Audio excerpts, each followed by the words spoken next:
forum. July NPO executive meeting to order. Yeah, I asked for a motion to second the second. Second, any further discussion? All in favor say aye. Aye. Both same sign. Abstentions, motion carries. Three would be the approval of the minutes from the June meeting. Move to approve. Second. Motion and a second. Any further discussion? All in favor say aye. Aye. Both same sign. Any abstentions, motion carries. Item 4, consent to vote on the June financial statement. And it'll turn into the yeah, the financial subcommittee met recently, voted unanimously to receive and file the statement for no comments, no issues with it, nothing anywhere. All right, any questions for that on the plans? Move to approve. Motion. Second. Motion second. Further discussion? All in favor say aye. Aye. Opposed, same sign. Abstentions, motion carries. Item 5, the contracts and expenses bill. Thank you. We have one item on here for you, and that's the third of 4 payments for the Data by Trail Management Program software. This is with Iowa State University, so it's $15,000 every quarter. So this is the third of 4 of those. This was in the budget. Move approval. Second. Motion is second. Any further discussion? All in favor say aye. Aye. Opposed, same sign. Abstentions, motion carries. Item 6, public comment on NPO action. Do everybody's comment? Anybody from public? Yes. All right, so we'll move on. Item 7, report and vote on the fiscal year 24-27 tip. Zach. Thank you. Just want to provide you with a quick update. Sorry, the slides here. So the draft tip has been worked on for the past couple of months. Staff has put together all the federal projects that need to go into the draft tip. We submitted that to the Iowa DOT by the June 15th deadline. The DOT had a handful of comments, nothing very significant. There were a few projects that needed to have their descriptions slightly modified, as well as a whole project county needed to amend into their county 5-year program. There were a few bridge projects that they hadn't included their federal funding on. So they're working through that process. I believe they approved those for their meeting yesterday. So once we get those filtered up through to the tip, we'll include them in and submit them in the final draft of the tip, which is due to Iowa DOT here on July 15th. So no major comments over the draft that we shared with you last month. We have addressed the minor comments they submitted to us, and we'll be submitting the document on to the DOT by the deadline here in a week. If you have any questions about the tip, I'd be happy to take them this time. All right, thanks, Zach. Any questions for Zach? Move approval. Second. Motion second. Any further discussion? All in favor say aye. Aye. Opposed, same sign. Abstention, motion carries. Item 8 is recorded vote on the comprehensive safety action plan consulting approval. Right? Want to provide you an update on where we're at with selecting a consultant for the comprehensive safety action plan. On the screen there, you can see, as we discussed last month, that we received 3 submittals. Not a lot of response to it, but we were very happy with the quality of the responses that we got.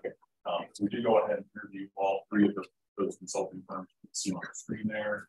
FHU, SRF, Tool Design, the consultant on those teams. The selection committee is also listed on the screen there for you.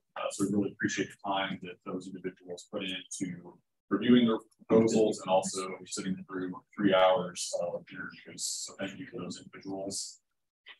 As far as the interviews went, we held those on June 28th. Each of the consultants had 30 minutes to present the proposal, followed by 20 minutes for the selection committee to ask questions to that consultant team. We took scores that were submitted by each member of the selection committee, both for the proposal and then for the interview portion, and we combined those scores. The winning consulting team scored was, well, the proposal was worth 100 points, the interview was worth 45, so there was a total of 145 points. After compiling those, the tool design team had the highest score. They had 119 out of 145 points. So based on these results, the selection committee is recommending that we move forward with tool design as their consultant team for the comprehensive safety action plan. What we're asking for today is that you give us approval to start working on contract negotiations with full time, and then in August we will bring back a contract for you to approve with that. Be happy to take any questions you have about the process, but otherwise this is before you for your approval to allow staff to start those contract negotiations. Move to approve. Second. Motion second. Any discussion? I have a quick question. Sure. What was the spread between the top vote getter of the two? So Tool had 119 of 145, FHU had 112, and SRF had 102, I believe. And can you just quickly summarize what you think the difference was between Tool and the others? I don't want to completely speak for the selection committee, but my understanding is that one of the key things was that Tool seemed to have a much more robust public outreach process outlined within their proposal. And then they also had quite a bit of a larger team. I think the committee felt like if there was any turnover, if any member of that team happened to be absent, they had a lot of ways to fill the gap there. And also Tool has a lot of experience working on these kind of plans, most recently in the city point. Go to motion second. Any further discussion? All in favor, say aye. Aye. Opposed, same sign. Abstentions, motion carries. Then item 8, report and vote on the Water Trails Field Grant payment approval. Yes, thank you. So the partial payment for payment number 7 was submitted to us by Snyder Associates. It has been reviewed by Polk County. They have concurred with the amount that was included in there. It was a little over $2.1 million for this payment. Just right at $2 million of that was for immediately reimbursable expenses, with the $69,000 in stored materials this month. So a little bit less in stored materials, a little bit more that we can actually reimburse for immediately this month. As a reminder, once those materials start getting incorporated into the project, those will come on to the future payouts, and we will be able to seek reimbursement for those expenses. As far as work that has been completed over the past month, they're continuing to work on the south bank and the trail on that side. The railroad bridge footings that were located in the river have been completely removed, and they are continuing to haul and stockpile rock. As far as upcoming work, they are starting to shift over to the north side or north end of the dam to work on the maintenance path over there and the cascading drop. Just based on the timing with water levels are, it's kind of forced them to move over to that side for right now. And with Stephen One wrapping up their levee work, it's opened up that option for them to go over there. So working on that side. It's our understanding that the city should be wrapped up with that probably by the end of this month with their levee project. So we'll open up that side. They're starting to construct rock banks, bank stabilization on that south side as well. And then just but not part of this project, but just to give you a heads up, the preparations for the Harriet Street bid have started. They're turning check plans, and then that bid is scheduled for October 17th. So things are moving forward on the other aspects of the project, other than the Scott Street part. Do you think we'll have more than 1 or 2 people bidding on that area at this point? I hope so. It's quite a bit simpler of a project, so I imagine that we probably will see some more submittals. Is there a lot less in water functions at Harriet? Yeah, they're just not as complicated as what we see at Scott. So It's more just dirt work. yeah, it's dirt work and putting some structures, small structures out into the water, but for the most part it's more of a park type amenity, I would say. So something that contractors are much more used to. Yeah. Okay. Certainly nothing like dam mitigation, right, and Scott, that I think probably scares contractors. And Dylan, one thing I've spoken to most of you about this and too, whether there's appetite to allow staff to approve these in the future administratively versus bringing it back to board approval. Part of that reason is because when we get these in the beginning of the month, we have oftentimes this month being accepted because there's no policy. We usually have to wait 3 weeks until we can officially approve those and then make a payment to the contractor. The contractor's contract said that they should be paid within 2 weeks, and they're used to waiting a little bit, but then they expect payment kind of right away. So we're just wondering if there's a way to speed this process up. The other steps that happen after this, after we get a contract, we have to wait for their check to come back to us. And then we can start the process with reimbursement with the DOT, which can take 30 to 60 days. So we're just trying to figure out ways that we can get this on a better cycle and shave off kind of excess time where we can, just make this more efficient going forward. I would note if we do this, we can still bring in change orders before the board for approval. All the payments are included in the financial statement that's reviewed and approved each month as well. So just kind of want to see what appetite is. That's not really on this for approval. If we wanted to do that, we would have to bring that before the policy committee probably, but just wanted to see what this group's appetite is for that. That'd be okay with it. Well, they are pretty thoroughly vetted by their money when they run out. They can quit putting rocks in there. They put more in. That too simplified, man. I'm tracking 100%. All right. I should have said we not. We need So you can approve all the pay app. Oh, for the pay app? Yeah. Move to approve. second, any further discussion? All in favor, say aye. Opposed, same sign. Abstentions, that carries. We need approval on. For further approval. I think that we would bring that forward to the policy committee next month and make that all official so everyone has a say in that. We need to have a formal resolution. Right. Yep. Okay. All right. So item 10 to be the vote to enter into closed session. This deal with transport facility. I think it's more appropriate that due to the nature of the discussion that we entered the closed session. So, I know it's for Second. Motion second. Any further discussion? All in favor, say aye. Aye. Opposed, same sign. Abstentions. Yeah, that carries. So we will now enter closed session on this, and I think what we'll do is ask discussion on this staff. Yeah, and if you step out for a second, and the rest of the staff, other than Zach, Tracy, and Bill, step out of here.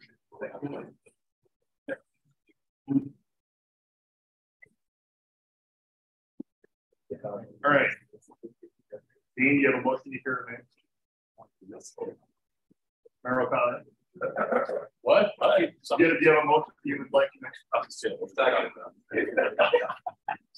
Move to approve amending the agreement with Des Moines Industrial. What was the best? We're sending the invoice. Second. Regarding a retained. Okay. Motion second. Any further discussion? All in favor, say aye. Aye. Opposed, same sign. Abstention by Matt. Thank you. All right, motion carries. All right. Moving on then to item 12 on the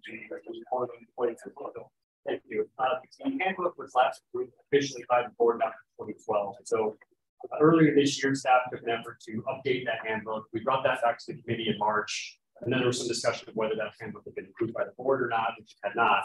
So the subcommittee was formed with the individuals that are listed on the screen. So David Jones, Dean O'Connor, Joe Gatto, Ben Murray, and Mike Jones. So 3 of the 5 are here. They met to review that and provide guidance. They met twice over the last couple of months, and then we have a draft update document that was in the agenda packet. So I'll walk through that and just kind of what some of those changes were. There were minor formatting and editing things throughout, but just getting into more of the substance of things. Just chapter by chapter. Chapter 1 basically clarified language and clarified any updates or changes to that document were approved here from the policy committee, not the executive director, which is how it was worded before. Also added language that we should update this handbook or review the handbook periodically every couple of years is what the subcommittee thought. In terms of general policies in chapter 2, there was some additional definition and expansion of the drug and alcohol policy. And as you'll see later on, there was an appendix put in there specifically for the drug and alcohol and testing policies to flesh that out further. Chapter 3 is employment policies to change the additional probation period from 3 months to 12 months. Chapter 4, which is attendance and leave policies, is probably where the most changes and focus was. There was a couple of things that went on here. in the previous handbook before staff had updated it before it went to the subcommittee, there were no maximums on how much vacation and sick time could be accrued. So that was changed. They put maximum accrual of sick time 1,200 hours. And just so the committee is aware, when someone leaves, they can convert their sick time to vacation time on a 4-to-1 basis. So essentially, the most anyone could get when they leave employment with the MPO would be 300 hours of vacation time from their sick time, if you're following me there. In terms of vacation time, they put a cap of said 240 hours, which is 6 weeks, could be carried over from 1 year to the next. Of that, 40 hours could be cashed out as the max. If that's not used, though, it is lost. So it's kind of a use it or lose it policy, which we have not had before. The subcommittee discussed that if we have any employees currently on staff who are beyond that, if they would be allowed to cash that out.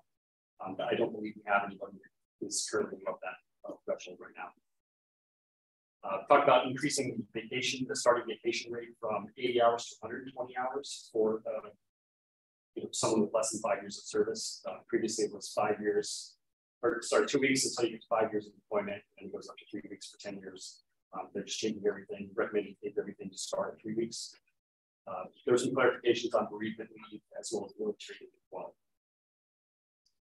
Chapter 5 is compensation. Added some language. A few years ago, we created a salary schedule and a compensation adjustment matrix. So it references that just so the employees are aware of how the adjustments work. And also taking the longevity bonuses, just the increment of those. They used to put 600 increments, $600 increments. Now they're $750 increments. And then employee benefits, again, touched on some of the military leave language consistent with what is actually in the law. As I mentioned, there's a couple of appendices. Remote work policy was something that staff had added in as we updated this, and then wanted this to come through the policy committee as well. So the change they had there was to clarify that remote work is allowable for up to 2 days per week. So we require 3 days a week in the office. And then there's some workplace safety liability guidelines. We want clarification from our insurance company, Jester, to make sure that if someone's working remotely from home, that they what the liability looks like there. So that's been cleaned up too. And then, as I mentioned, the drug and alcohol policy and testing program was added, and we just recently that was a new thing. So we sent that off, and Spencer and his group got us some language back on that just earlier this week. So that what you see in the packet still needs to be updated a little bit. It's pretty straightforward what they suggested to us to do. So I know I went through that briefly or pretty quickly. The language is in there in the packet. We would bring this back in August for approval by the executive policy. So right now it's just discussion. But if there are questions anybody has for either me or members of the subcommittee that are here, please let us know. We can walk through this. Any questions or comments? Thank you to the subcommittee that worked on this. Appreciate that. This is a close one, so we will have you have a chance to review it again before next month. But if you have any questions next month, please bring them up, and we'll bring it up for a formal vote next month. So, You said manager was very helpful. Yes, Appreciate it. I was not. I was not. Send that his way. So did a good job. great. I like those. Like herd the cats. All right, then report on the policies and procedures. Yeah, so this is a similar thing. We've had a lot of these policies over the years, but they weren't all in one place. So when we started talking about the handbook, the remote work policy, and so forth, we assembled all those in one place. Also brought those forward back in March. And rather than have a subcommittee for that, we just sent that to legal review. And also a lot of these are financial related policies and procedures. So that did go to the finance subcommittee earlier this week. And they identified a few things here and there. There was also a few policies that are listed there on screen that are all financial related that we identified as we went through this process, and also just in the last couple of months in kind of taking over with the leadership change that we identified such as just the employment expense authorization procedures that we didn't have before. So those have also been drafted. I would note that we took that through the finance subcommittee earlier this week. There was a few things in there that we need to clean up, but for the most part, everyone's agreeable to those. So this will work on the same timeline. We'll bring that forward next month for you, the executive policy for approval. Everyone is comfortable with what they see today. So if you do have questions on either that last item or this one, as you take some time to look through those, please just let us know and get this addressed, and we'll point out the changes that happen from now until next month when we meet next month. Any questions on the side? Again, thank you. And then bring that back in August, begin review. Questions on some. All right, item 14 then is a report on the MPO 2020 urban area boundary. Andrew. Thank you. The following each decennial census, federal law requires that there's cooperation with the Iowa DOT or state DOTs and MPOs to update the urban area boundary. So in January of this year, Federal Highway published the 2020 urban area population housing data. Over the summer and fall, the Iowa DOT and MPO will work together to create the final adjusted UAB. The urban area boundary will be approved later this year by NDOT, Federal Highway Commission. So there are several key definitions as part of this process. Urban area, so that's defined by the census. That's entirely their purview. This year, or in 2020, they define urban areas as densely settled areas, 2,000 more housing units or 5,000 population. Everywhere else is considered rural. Prior to 2020, the Census Bureau relied solely on population density in defined areas, 2,500. So the urban area boundary is a federal designation or federal highway designation. It doesn't have really much to do with science other than they use the urban area as a starting point. So for that, the urban area boundary is a slightly larger area than the urban area. It's adjusted by the MPO and the DOT to better suited to meet the transportation needs of the area. And then the final definition, the planning area boundary, that's the defined planning area that the MPO and other MPOs use to implement our transportation planning process. It must encompass the urban area. Is intended to encompass future growth for the region.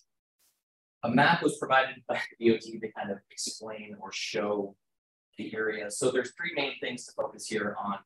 The planning area that we have, planning area boundary, is that red line that encompasses the point area. The gray area was our 2010 urban area boundary. And blue is the new 2020 urban area. Note a couple of changes here. Between the 2010 and 2020 updates is that the city of Carlisle, if you will notice, is no longer included in the Des Moines urban area because that city has a population of less than 5,000 and they don't connect quite as much as they did previously. There's not a ton of built up development between Des Moines and Carlisle. It's now considered rural. And Polk City, which was previously incorporated in the Des Moines urban area, urban planning boundary, is now its own planning urban area. It has a population of 5,000 or more. And again, because of the distance between Ankeny and Polk City, it is now its own urban area. So how that affects the MPO? Typically, urban area boundaries define eligibility for certain things. The federal functional classification, highway performance monitoring system, STVG funds, and HAP funds. However, our MPO chooses to utilize our planning area boundary rather than our urbanized area boundary. So realistically, this new update won't affect too many things, just because we choose to utilize our planning area, which is a much larger geography. As also part of that process, federal functional classification updates related to UAB changes will take place. That will be done by systems planning at the Iowa DOT. Concurrently, MPO staff will also be identifying federal functional classification changes or updates that need to happen that aren't related to the UAB. The normal process for that is that MPOs are required to request changes to the DOT, cities, and parts of the counties that are in our planning area cannot. The last time we undertook that process was in 2015, and for that, staff just solicited changes from communities. We compiled that, approved it, and sent it to the DOT for review. So that's it on this. This is a federally required process. We're bringing more information back to you all as this progresses. I'd be happy to take any questions. All right, thank you. Any questions for anyone? All right, thank you. And 15, report on upcoming events.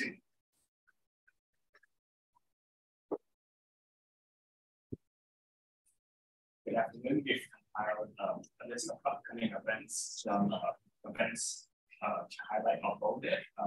July 13th, that's tomorrow, venues, the Iowa Counties Engineering Association will be having the mid-year conference and the golf outing as well. The TRB will be having their low volume votes conference in Cedar Rapids end of July. October, planning for the fall, we'll have the American Planning Association's Upper Midwest Conference and some safe routes to school and some safety seminars and seminars on the state. If you have any questions, I think take time to this on coming events. All right, thank you. Any questions? Thank you. All right, any other items of interest for the order? I've got a couple of things. I want to introduce a few of our new interns to us. So we've got Harrison Markfield. He was our data bike intern, so he's the one that gets to ride data bike around all these other events. And then we've got Angus Sick, who was actually returning from last year. She was an intern with us last year. So just want to point them out to you. These bases around the room. Good to have interns helping us out this year. And then Andy, I don't know if you want to share. I do. Yeah, I was just like to let you guys know it's been great working with you. I'm taking your job with Iowa Concrete Paving Association and start there in a couple weeks, but took opportunity. So been good, like I said. And, right now, the district engineer, Tony Gustafson, he moved up to be the chief engineer of the department. So that job is vacant but posted. So my job will get filled until that job gets filled. So will we have an interim representative now? Yeah, well, that's what I'm trying to work on. Okay, so I mean, we have assistant district engineer, but we also have office assistant planning, and they help review you guys' work. So I'm thinking maybe Zach Bidding would be a good contact. Okay, he knows you guys pretty well too. So this is your last meeting. Okay. Well, thanks. Thanks for making it. All right. All right, anything else from the order? Again, with reminder, we do not have policy this month. Talked a few to the executive search committee. We will have a meeting on next Thursday at 7:30. Tracy will get invite out on that. We are at the agenda, so we just kind of done. Thank you, everybody. And